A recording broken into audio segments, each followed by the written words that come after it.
Howdy y'all, my name is Josh, and I'm a Pokemon Conservationist, and this is my partner Palpitoad. And you're excited about this episode, right buddy?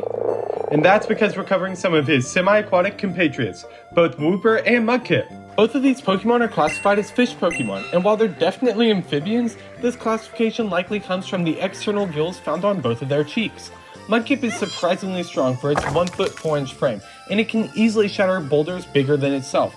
And as for Wooper, it's usually dull-witted and timid, making it easy prey for Arbok. But this isn't to say it doesn't have any defenses, as it excretes a toxic film over its skin, which is quite painful to the touch. Due to the similarity in adaptations, appearance, and certain behaviors like burrowing in the mud, many professors think that these Pokemon come from a common ancestor. And as amphibians, these two Pokemon and their evolutionary lines are extremely sensitive to pesticides, disease, and habitat destruction. But luckily, we can help ensure amphibians have a clean and comfortable home by contributing to either AmphibianArk here on Instagram or Reforest Amos on my Tiltify, a Mexican nonprofit that protects the natural beauty of Mexico, where axolotls are found. Link in bio. Howdy y'all, my name is Josh, and I'm a Pokemon Conservationist coming at you from the Kalos Wilds. And this is my partner Palpitoad. And today we have a real treat for you, as we managed to film one of the most elusive Pokemon out there, Zygarde. From the limited knowledge that we have of this Pokemon, it seems that it guards ecosystems all over the world. However, it usually calls the Kalos region home.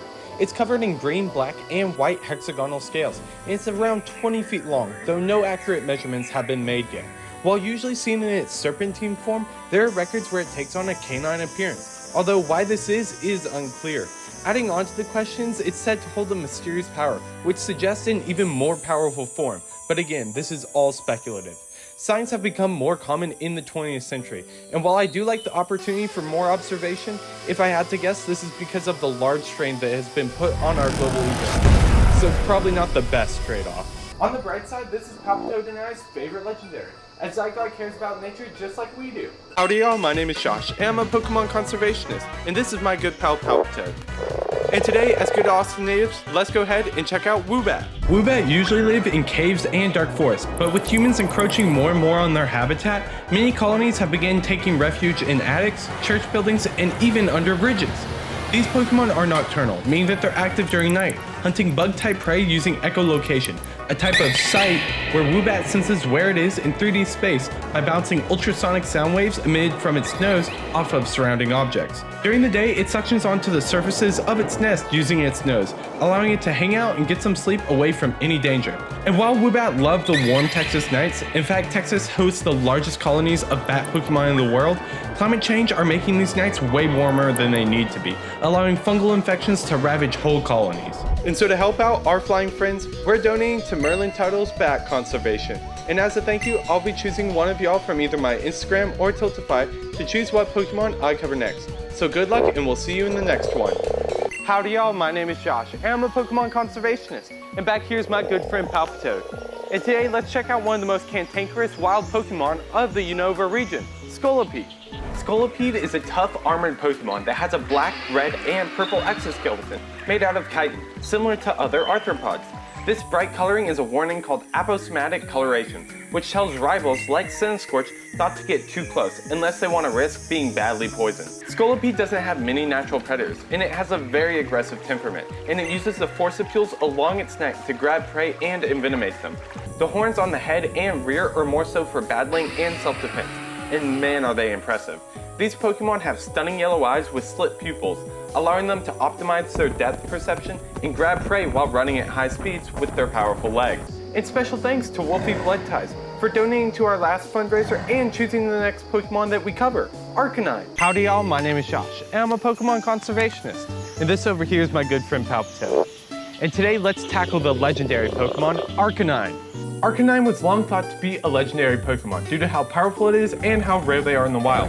When they are found though, they're usually seen living in prairies, deserts, and active volcanoes, all places where firestones can be sometimes found in the topsoil layer. As I mentioned, these Pokemon are extremely powerful, with it learning the move Extreme Speed upon evolving. This move allows it to almost fly across large swaths of land at speeds exceeding 250 miles per hour. The source of all this power is a flame blazing wildly inside its body, and its spark is extremely characteristic, and is hard to confuse with any other dog Pokemon, as it conveys both nobility and might like no other. Howdy y'all, my name is Josh, and I'm a Pokemon Conservationist, and this is my partner Palpitoad. But the thing is, we're not the only conservationists. There's so many cool people doing really rad things, and I want to start sharing them with you. And so first off, as good Austin natives, let's go ahead and meet Dr. Merlin Tuttle.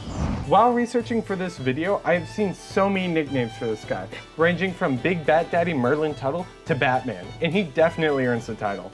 He started and led Bat Conservation International in 1979 and left after 30 years in 2009. But he wasn't finished, as he started another conservation org where he still works today. I love his approach to conservation work as it's focused on education. In fact, the reason you probably don't find bats scary or dangerous is because of the work this man did. My favorite story of Dr. Tuttle's takes place here in Austin. As I mentioned in my Woobat video, Texas has the world's largest bat colonies, and the largest urban colony is under the Congress Bridge in downtown Austin. In the 80s, there was a massive push to eradicate the over 1 million bats that lived under the bridge, and as it's a maternal colony, all the bat pups as well. All of this just because the media fearmongered a rabies outbreak. Austin quickly became the global center for misinformation and negativity around bats. Dr. Tuttle moved to Austin and seized this opportunity though, informing the public and officials of the benefits of the colony through a positive ecological lens, rather than the flying death threats the news were portraying them as. Because of his work to preserve the Austin Bat Bridge, public opinion worldwide has shifted to understand bats as helpful pest control, pollinators, and just overall awesome flying mammals. The Congress Bridge colony continues to flourish and nets the greater Austin area $10 million yearly due to tourism and saves expenses from pesticides. Today, Merlin Tuttle still lives here in Austin and continues to photograph and visit the colony that he saved, while also traveling to meet more bats as he continues his mission to win friends, not battles, through education. Make sure to check them out below and donate through their website, www.merlintuttle.org. And thank you for watching. Well, howdy y'all, my name is Josh, and I'm a Pokemon Conservationist. And over here is my partner, Palpitoad. How we doing today, buddy? All right, and today we're covering arguably the cutest Pokemon so far, Skitty.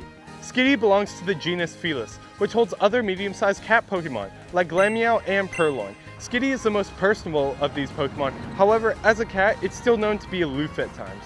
It's easily distracted by shiny, fast-moving objects, and is known to chase its own tail, get dizzy and tired, and proceed to nap for the rest of the day. Simply adorable. While it's hard to earn its trust, it's extremely popular for beginners, just because of the lovable appearance and attitude. And while I definitely want one now, it's important to be a prepared trainer and not get one of these Pokemon as an impulse. Feral Skitty are terrible for ecosystems where they're not native, spreading diseases like FIV and hunting native wildlife. And so far, cats account for over 60 species going extinct worldwide.